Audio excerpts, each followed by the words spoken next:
अनुभाव की संख्या कितनी है? 4 है। ये जो अनुभाव शब्द है वो अनुभव से मिलकर के बना है। माने जब कोई रस हमारे मन में उत्पन्न होता है और उसको हम जब व्यक्त करते हैं, वही हमारा जो व्यक्त करने का तरीका है वही क्या कहलाता है? अनुभाव कहलाता है। तो अनुभाव 4 कौन कौन से हैं पहले वो आप जान लीजिएगा।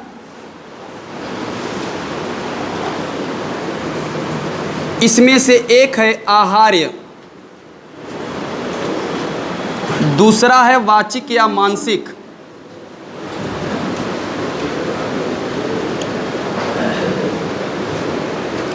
तीसरा जो है वो है कायिक,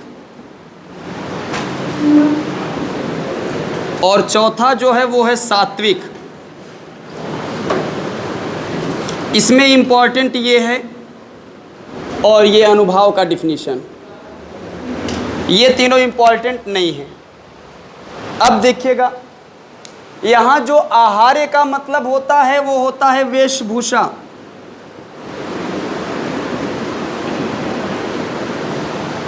अगर हम वेशभूषा के माध्यम से हम अपने व्यक्तित्व को प्रकट करते हैं तो वो आहार्य कहलाता है।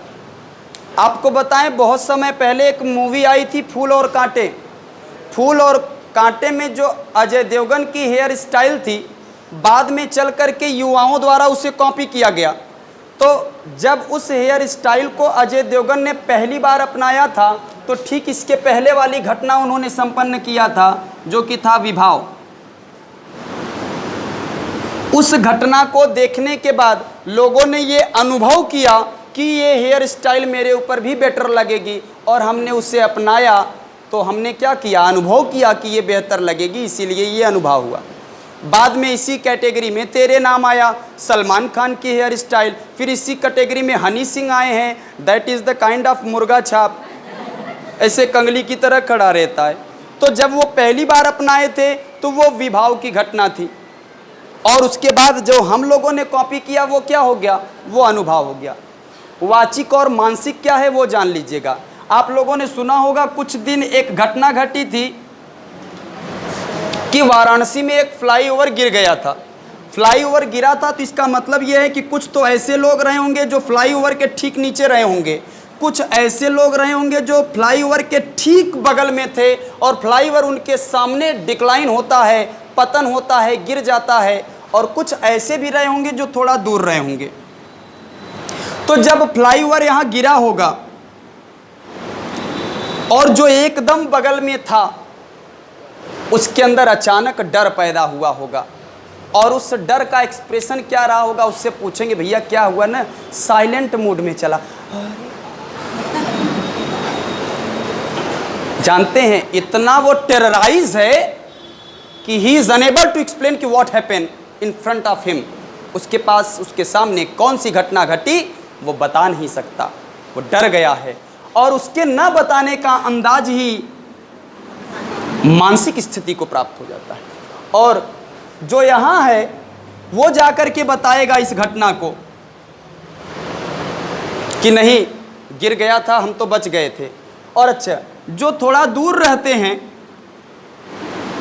फ्लाईओवर यहाँ गिरता है, भाग करके यहाँ खड़े हो जाएंगे, ऐसा लग रहा है फ्लाईओवर दौड़ा करके उनके ऊपर गिरने वाला है। वो जो घटना होती है वो कायिक कहलाता है। और अच्छा, इंपॉर्टेंट क्या है वो आप जान लीजिए। ये जो तीनों हैं इनको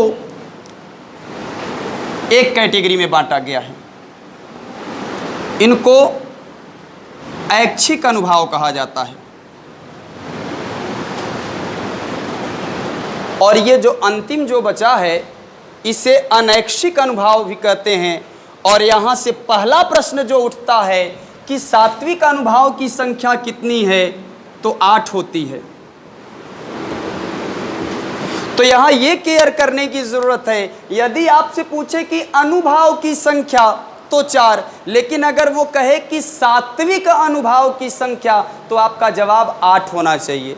अब वो कैसे है वो मैं दोहा में यहां लिख दे रहा हूं कि स्वरभंग स्वेद स्तंभ कंप,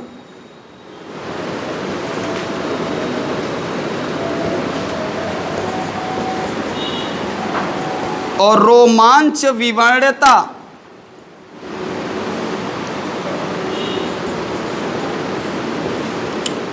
अश्रु प्रलय।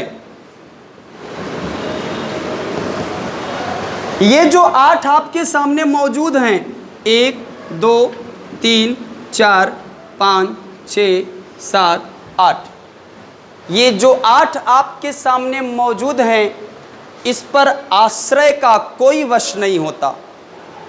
जिसके अंदर डर पैदा होता है ना, ये इसके माध्यम से व्यक्त करता है और इसे जानबूझ करके वो नहीं करता। तो कैसे नहीं करता वो आप जान लीजिए। स्वर भंग, स्वर माने आवाज और भंग का मतलब होता है टूटना। आपने ये महसूस किया होगा, कभी आप सो रहे हो और एक भयानक सपना देखते हैं और डर जाते हैं, और ऐसी स्थिति में आप घर परिवार के सदस्य को बुलाना चाहते हैं लेकिन आप बुला नहीं पाते हैं। आप बोलने का प्रयास करते हैं लेकिन बोल नहीं पाते हैं। स्वर जो है वो आपका भंग हो जाता है। तो ये स्वरभंग की प्रक्रिया में मनुष्य का अपना व्यक्तिगत कोई योगदान नहीं होता। कि क्या कोई ऐसा व्यक्ति बैठा है जो कहता है मम्मी रात को यहीं बैठना, मैं आज स्वरभंग करने वाला हूँ? ये संभव नहीं है। उस पर व्यक्ति का अपना खुद का नियंत्रण नहीं होता। श्वेत का मतलब होता है पसीना आना। उसी मैं फ्लाईओवर पर समझा दे रहा हूँ। जैसे जब फ्लाईओवर गिरा होगा तो वो सर से पांव तक उसके पसीने ही पसीने हो गए होंगे और पसीना निकालने की प्रक्रिया में उसका कोई अपना योगदान नहीं था। इसी प्रकार से स्तंभ हो गया होगा, या फिर वो एकदम रुक गया होगा, उसके अंदर से गतिविधियां समाप्त हो गई होंगी, और या फिर कंप, उस दृश्य को देख करके उसके अंदर कंपन्नता आ गई होगी। और ये समस्त क्रियाओं पर व्यक्ति का व्यक्तिगत कोई भी नियंत्रण नहीं होता। या फिर रोमांच, उस दृश्य को देख करके उसके रोंगटे खड़े हो जाते हैं। या फिर विवर्णता, उस भयानकता को देख करके उसका विवर्णता माने रंग परिवर्तित हो जाना। परीक्षा में पूछा था कि शर्म से लाल हो जाना वो किसके अंतर्गत आता है, तो आपका जवाब क्या होगा? सात्विक के अंतर्गत आएगा। और वहीं अश्रु का मतलब ये होता है आंसू आना। माने व्यक्ति किसी भयंकर अभी ठाठ से बैठे हैं, अचानक कोई अप्रिय समाचार हमको मिल जाता है और हम क्या रोने लगते हैं। रोने पर भी हमारा व्यक्तिगत कोई भी नियंत्रण नहीं होता। और ठीक उसी प्रकार से प्रलय है। प्रलय का मतलब होता है बेहोश हो जाना। अब यहाँ से प्रश्न दो ही तरीके से आप में अगर पूछेगा, अगर बहुत ज़्यादा डेप्थ तो इतना ही पूछेगा कि सात्विक अनुभाव की संख्या कितनी है, लेकिन जब लेवल उसको हाई करना होता है तो ये रोमांच के जगह वो क्या दे देता है? चिंता दे दिया।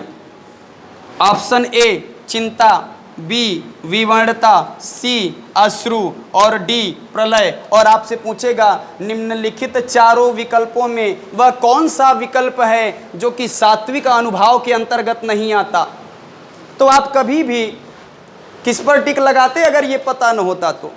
अब मैं आपको बता रहा हूँ, आप काहे इतना कष्ट करेंगे? जो बहुत ज़्यादा इंटेलिजेंट होता वो प्रलय पर लगाता। यार प्रलय में पूरी दुनिया पलट जाती है, यही नहीं होगा। अच्छा, चिंता पर वो इसलिए न लगाता क्योंकि ये कहता कि चिंता अगर होगा तभी तो आंसू आएगा। ये कोरिलेशन किया जाता है। और तीसरा तरीका ये होता है, जो तुक्का वाले होते हैं यहाँ कर लिए, और कुछ ऐसे हैं जो भक्ति भाव आराधना से परिपूरित होते हैं, चंदन उंदन लगा कर आते हैं। वो क्या करेंगे जानते हैं? पेन उठाएंगे, जय श्री राम, जहाँ विकल्प पर गया वही गोला, क्योंकि स्वयं श्री राम जी बता रहे हैं। तो ये चीज़ से सतर्क रहें कि व्यभिचारी भाव के दो अन्य नाम हैं। क्या क्या थे भाई? एक तो संचारी था और एक क्षणिक था। तीसरा क्वेश्चन इससे पूछा जाता है, इसकी संख्या। ये सब याद है ना? कोई डाउट नहीं है? ठीक है। अब देखिएगा, बाद में चल करके एक 34वां संचारी भाव आविष्कार में आया जिसको छल नाम दिया गया है।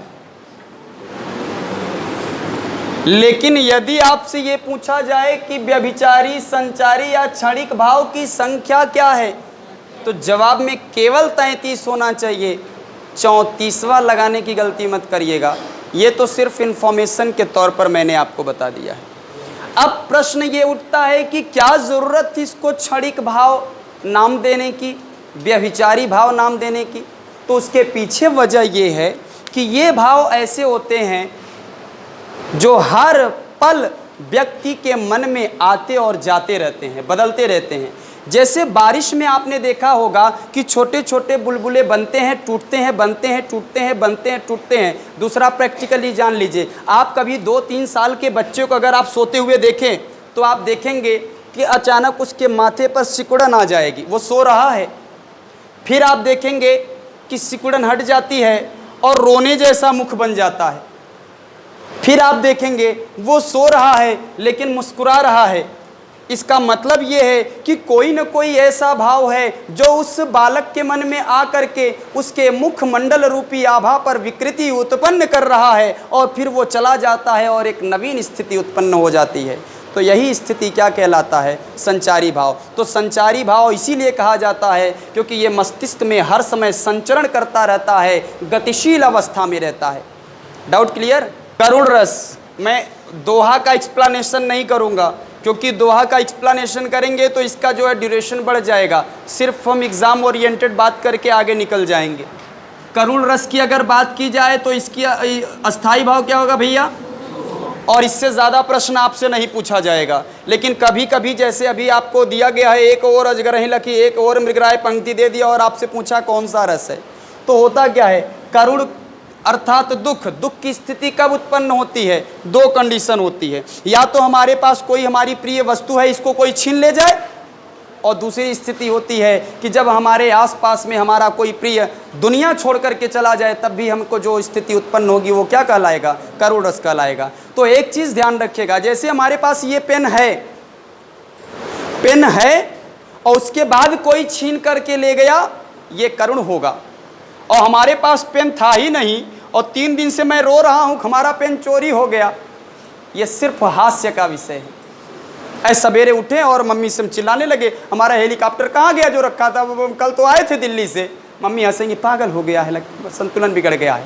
तो ये चीज़ जानना बेहद आवश्यक है कि अगर कोई वस्तु पहले से आपके पास रही हो, उसके बाद अगर कोई ले गया हो तभी करुण होगा। तो मैंने आपको क्या बताया कि आपका कोई प्रिय वस्तु अगर छिन जाए,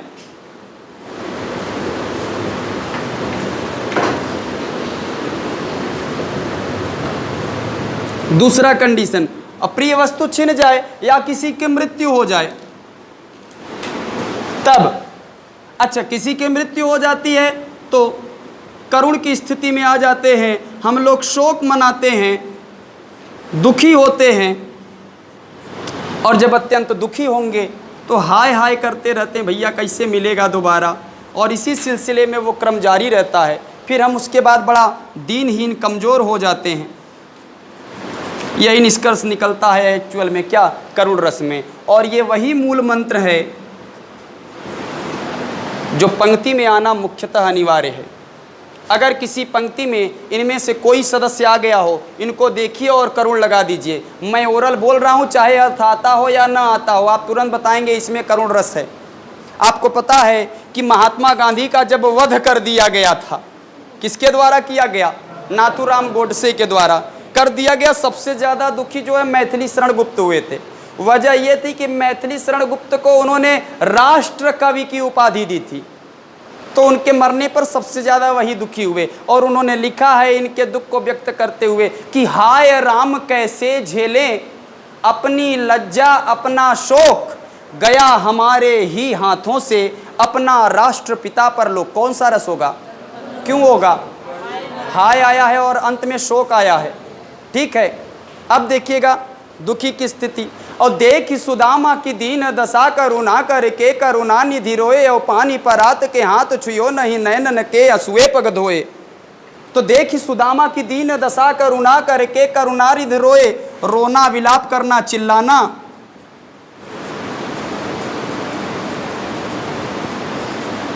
ये सब इसके लक्षण हैं। दुख ही जीवन की कथा रही, क्या कहूँ आज जो नहीं कही। कौन सा रस? क्योंकि दुख आ गया है। ठीक है, प्रियपति वह मेरा प्राण प्यारा कहाँ है, दुख जल निधि में डूबी का सहारा कहाँ है। 99% टीचर इसमें वियोग श्रृंगार बता देते हैं, क्योंकि पति नायक नायिका प्रेमी प्रेमिका और पति पत्नी के विषय में कहीं वर्णन हो वहाँ हो जाता है। तो यहाँ एक्चुअली में संवाद क्या है कि प्रियपति वह मेरा प्राण प्यारा कहाँ है। वो जो अभिमन्यु की माँ है वो अर्जुन से कह रही कि वो जब अर्जुन की मृत्यु हो जाती है, वीर गति को प्राप्त हो जाता है, तब वो उनसे कहती हैं दुख जल निधि में डूबी का सहारा कहाँ है। आज मैं उसकी याद में अत्यंत दुखी हूँ। क्यों? क्योंकि वो मेरे लिए अंधे की लाठी था। तो पंक्ति का अर्थ आता रहे ना आता रहे, दुख है इसलिए हो जाता है। यही इसकी सबसे बड़ी पहचान है। जथा पंख बिनु खग अति दीना, और मन बिन उरग भये अतिहीना, और असमम जीवन बंधु बिन तोही, जो जड़ दैव जियावई मोही।